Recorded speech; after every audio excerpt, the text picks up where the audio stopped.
Olha, no nosso Código Penal tem um artigo que praticamente todo mundo conhece, nem que seja só de ouvir falar. O 157, o famoso crime de roubo. Nesta análise, a gente vai mergulhar nesse artigo para entender por que ele é muito mais do que só levar um bem de alguém. Ele é sobre uma verdadeira escala de violência que a lei mede com uma precisão quase cirúrgica. E para começar, vamos direto num ponto que confunde muita gente. No dia a dia, as pessoas usam furto e roubo quase como se fossem a mesma coisa, mas, para a lei, são crimes com naturezas totalmente diferentes. Afinal, o que é que separa uma coisa da outra na prática? Então, a resposta está toda no como a coisa acontece. O furto é um crime, digamos, silencioso, só contra o patrimônio. Já o roubo adiciona um elemento que muda tudo: a violência ou a grave ameaça. E é aí que o jogo vira. O crime deixa de ser só sobre o objeto e passa a ser também um crime contra a pessoa. E é por isso que a lei trata ele com um rigor muito, mas muito maior. Ok, com essa diferença bem clara, vamos mergulhar nos detalhes. Vamos analisar os elementos que formam o que a gente poderia chamar de anatomia do crime de roubo na sua versão mais básica.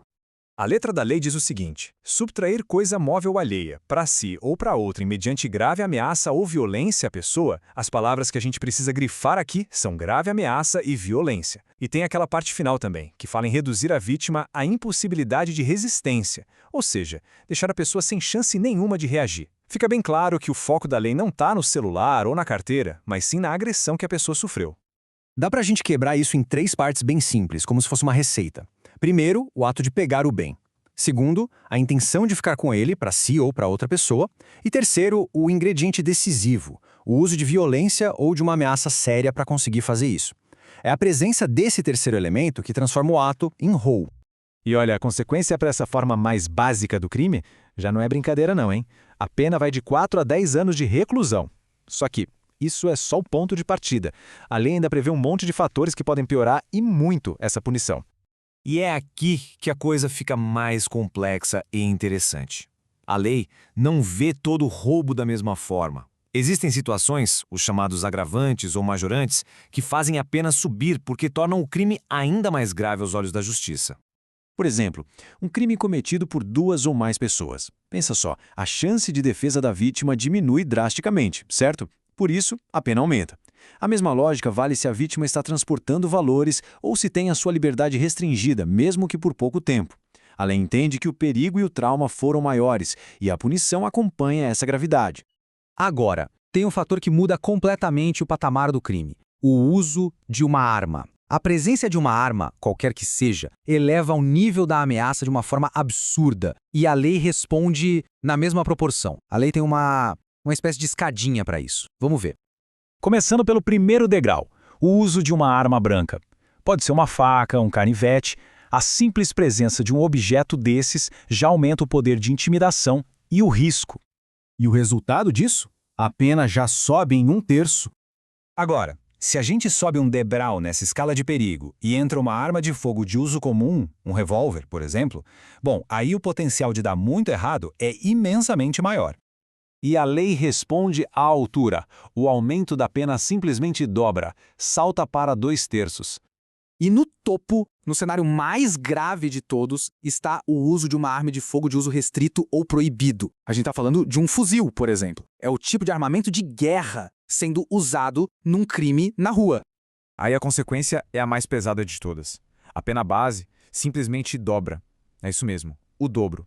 A punição é multiplicada por 2. Até aqui, a gente falou muito sobre a ameaça, sobre o risco, sobre o e se. Mas e quando a violência acontece de verdade e deixa marcas para sempre? Aí a gente entra no território mais sombrio desse crime, o roubo qualificado. E nesse ponto, não tem meio termo. A lei é direta e muito, muito severa. Se da violência resulta uma lesão corporal grave, a pena já dispara para um patamar de 7 a 18 anos. Agora, se resulta em morte, aí o crime muda de nome. A gente entra no que é conhecido como latrocínio, que é o roubo seguido de morte.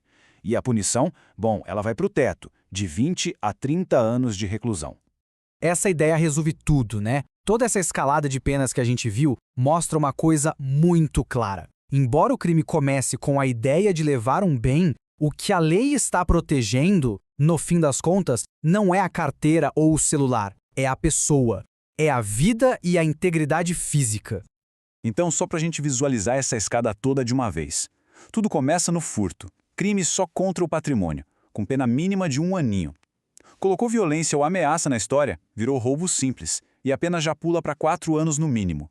Se essa violência causa uma lesão grave, sobe de novo, 7 anos. E se no final resulta em morte, o latrocínio, a pena mínima explode para 20 anos. A progressão é brutal.